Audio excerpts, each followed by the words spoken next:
Hello listeners, this video will discuss Tithonus written by Alfred Lord Tennyson. Alfred Lord Tennyson was a Victorian poet. He was born in the year 1809 and died in the year 1892. The poem Tithonus was originally written in 1833 as Tithon and it got completed in the year 1859. The poem Tithonus first appeared in the February edition of the Cornhill magazine in 1860. Cornhill magazine was a monthly Victorian magazine and a literary journal. Alfred Lord Tennyson, he is also called as first Baron Tennyson. He was an English poet. He was the poet laureate during the Queen Victoria's reign. In the year 1829, he was awarded the Chancellor's Gold Medal at Cambridge for his first masterpieces, Timbuktu. Timbuktu is a strange poem. It is fully a romantic poem. Most of Tennyson's phrases are included in the dictionaries. His phrases are also used as English usage in English language. Some of it include nature red in tooth and claw. There's not a reason why, there's but to do and die. My strength is as the strength of 10, because my heart is pure. To strive, to seek, to find, and not to yield. Knowledge comes, but wisdom lingers. Most of his phrases are included in the Oxford Dictionary of Quotations, and he is the 9th most frequently quoted writer in the Oxford Dictionary of Quotations. The form of the poem is a dramatic monologue, so the entire poem is spoken by a single character whose words reveal his identity. The form of the poem is written in blank verse, that is unrhymed iambic pentameter. The poem totally has 7 paragraphs with each sections of varying length, and each of its forms has a thematic unit into itself. Just like Ulysses, Tithonus is a figure from Greek mythology. So Alfred uses Tithonus as a speaker in one of his dramatic monologues. According to myth, Tithonus is the brother of Priam, who is the king of Troy. The king of Troy was loved by Aurora, who is the immortal goddess of the dawn. This goddess Aurora, she got the habit of carrying off the beautiful young men. She got a habit of entertaining with those beautiful young men. So in this poem also Aurora abducted Tithonus and asked Zeus to grant him immortality. Immortality is the ability to live forever with eternal life. A person never dies. So as Aurora commands Zeus to do so, Zeus also gives immortality to Tithonus, but she forgets to give him the eternal youth. So Tithonus, soon as he gets immortality, he fails to receive youth, but he stays as an old man. He could not die as a normal human. Along with Tithonus, there are 3 more poems. Those are Morte de Arthur, Ulysses, and Tiresias. These poems Tennyson wrote shortly after Arthur Henry Hallam's death in the year 1833. Let us see the summary of the poem Tithonus, written by Alfred Lord Tennyson. The poem Tithonus speaks of his beloved, that is the goddess Eos, or called as Aurora. In Greek or Roman mythology, she is characterized as a goddess with a great sexual appetite who takes numerous lovers for her own satisfaction. Let us see the first stanza. The oats decay and fall. The vapors weep, they burthen to the ground. Man comes and tills the field and lies beneath.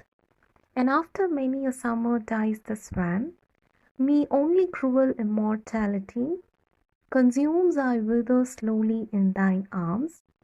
Here at the quiet limit of the world, a white-haired shadow roaming like a dream, the ever-silent spaces of the east, far-folded mists and gleaming halls of morn. So here he refers to the goddesses Eos, that is Aurora.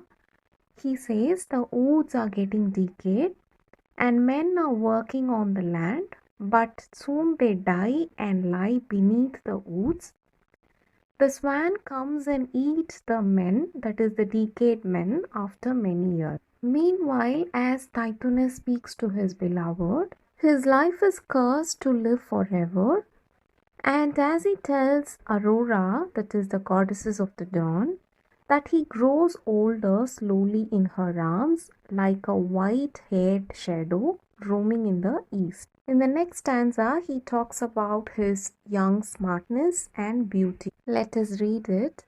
Alas for this grey shadow once a man, so glorious in his beauty and thy choice.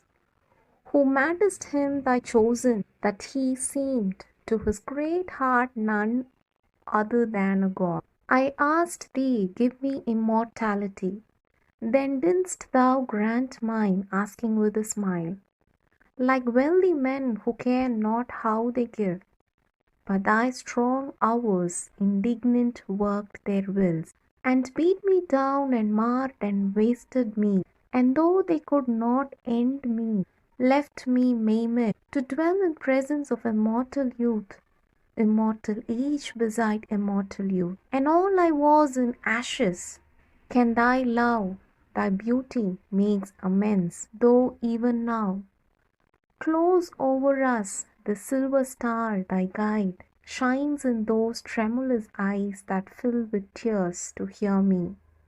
Let me go, take back thy gift. Why should a man desire in any way to vary from the kindly rays of men, or pass beyond the goal of ordinance, where all should pause as is must meet for all? In this stanza, he laments that he grows grey like a shadow. But he was once a beautiful man who was chosen as Aurora's lover.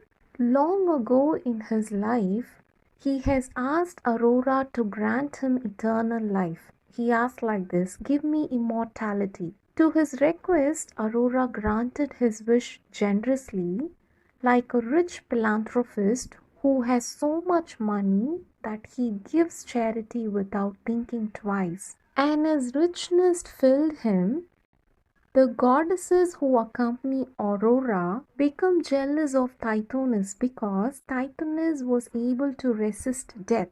So looking at his youthness, the companions of Aurora, they thought and they wanted to take revenge when Tithonus grew older. And now he cannot die. He just remains forever old.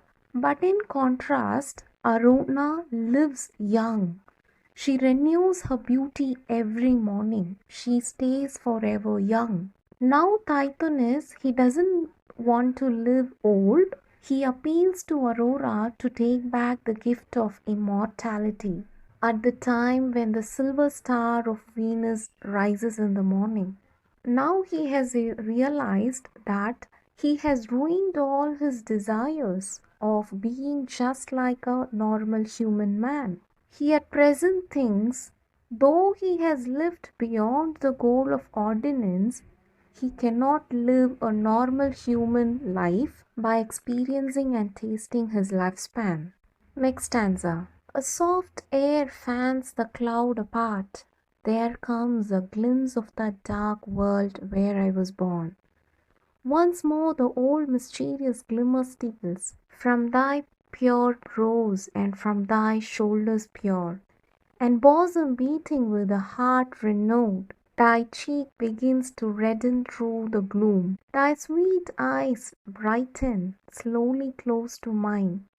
Ere yet thy blind the stars and the wild team which love thee. Yearning for thy yoke, arise and shake the darkness from the loosened man's, and beat the twilight into flames of fire. In this stanza, he declares that before the sun rises, he wants to catch up the dark world where he was born a mortal. Mortal meaning one who cannot live forever and must die. That is how a human lifespan is. A person lives for certain years and then die. But Tithonus, he is just living because of the gift that Aurora provides him. He did not die, just like other humans. Now, as the sun rises, he witnesses the coming of Aurora, who is the goddess of dawn. He looks at her cheek begins to turn red, and her eyes grow so bright, and the light that comes from her eyes overpowers the light of the stars. Same time, her team of horses awakens and converts the twilight into fire. Twilight is the time after the sun has set and before it gets completely dark. He addresses Aurora by saying that she always grows beautiful, but his requests are not answered by her. She just leaves without answering any of his queries or questions. He questions her of why she must scare him with her tearful look of silent regret. Her looks makes him fear that an old saying might be true. The old saying is, the gods themselves cannot recall their gift. Next stanza. Lo, ever thus thou growest beautiful, in silence then before thine answer given. Departest and thy tears are on my cheek. Why wilt thou ever scare me with thy tears, and make me tremble lest a saying learned in days far off on that dark earth be true? The gods themselves cannot recall their gift. So as I previously mentioned, she looks so beautiful. Her eyes grows brighter, just brighter that of the stars. Her horses arrive, converting the twilight into fire. She is so beautiful, and she scares him with her tearful look. And here he questions like this: the gods themselves cannot recall their gifts. Next stanza. Oh me, with what another heart, in days far off, and with what other eyes I used to watch if I be he that watched, the lucid outline forming around thee, saw the dim curls kindle into shiny rings, changed with thy mystic change, and felt my blood glow with the glow that slowly crimsoned all thy prisons and thy portals, while I lay. Mouth, forehead, eyelids growing dewy warm, with kisses balmier than half-opening buds of April, and could hear the lips that kissed, whispering I knew not what of wild and sweet, like that strange song I heard Apollo sing, while Ilion like a mist rose into towers. In this paragraph, he remembers about his youthful age, where he could watch the arrival of the dawn, and feels his whole body comes alive as he lay down and enjoyed the kisses of Aurora. So his lover in his youth used to whisper to him wild and sweet melodies. The kisses from her lips are just like sweet melodies. It was just like the music of Apollo's lyre, which accompany the construction of Ilion. Ilion is the Troy. Apollo is the god of music. So in ancient myths, the god Hermes created the lyre and gave it to Apollo in the exchange for the rod of health. Similarly, the reference to Ilion, that is Troy, was an ancient city located at Hizarlik in present-day Turkey. So when he mentions these two, Apollo's lyre and Ilion's Troy, he says like this: the sweetness from her kisses just brought him the sounds of music from Apollo's lyre, and that accompanied with the construction of Ilion's Troy. Next stanza. Yet hold me not for ever in thy ease. How can my nature longer mix with thine? Coldly thy rosy shadows bathe me.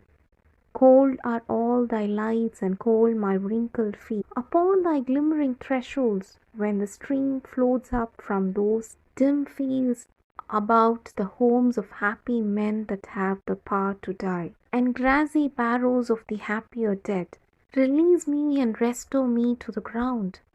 Thou seest all things, thou wilt see my grave. Thou wilt renew thy beauty morn by morn. I earth in earth forget these empty courts, and thee returning on thy silver wheel. So in this last stanza, he asks Aurora not to keep him imprisoned in the east, where she shines like a new figure each morning. But as she becomes beautiful each day, in contrast, he stays eternal with his old age. He has become cold and wrinkled, whereas she rises every morning with beauty and warmness. Frustrated Tithonus says, "Happy men that have the power to die." So he thinks that he did not feel the happiness, and so he did not get the power to die. Now he requests Aurora to release him and let him die. And in this way, she can present him the grave where she can rise and where he may be buried in the earth. And so he can be able to forget the emptiness of his present state, and so her return as a new figure every morning on silver wheels may not sting him each morning. Hope this video helps. If you have query, please write it down on the comment section. Thank you for listening. Please do subscribe this channel to receive more updates. Thank you.